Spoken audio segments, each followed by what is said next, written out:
காதலி ஹியூரா உயிரில்லாம படுத்திருக்கா. அவளை எப்படியாவது காப்பாத்தணும்னு காதலன் போரஸ் கிட்டத்தட்ட 3 நாள் பிரயாணம் செஞ்சு அந்த அருவியை வந்து சேர்றான்.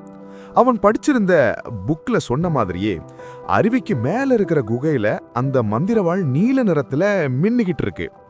உடனே அவன் அந்த அருவி மேல ஏற ஆரம்பிக்கிறான். அருவி மேல ஏறுறது ரொம்பவே கஷ்டமா இருந்துச்சு. ஆனா அந்த கஷ்டத்தை எல்லாம் பெருசா நினைக்காம அவன் மேலே ஏற தொடங்கினான். திடீர்னு சற்றும் எதிர்பாராத நேரத்துல கையில இருந்த பிடிமானம் நழுவி அவன் அருவிலிருந்து கீழே விட ஆரம்பிக்கிறான்.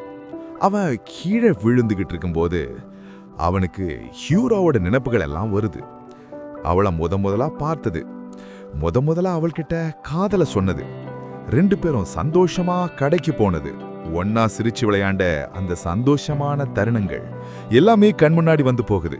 அவன் அப்படியே கீழே விழுறான்.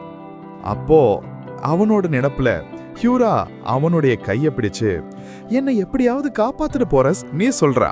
கதையோட பார்ட் 5 பார்க்கணும்னா இந்த வீடியோ பிடிச்சிருந்தா லைக்ஸ் வீடியோஸ் சேனல் சப்ஸ்கிரைப் பண்ணுங்க, லைக் பண்ணுங்க, ஷேர் பண்ணுங்க, கமெண்ட் பண்ணுங்க.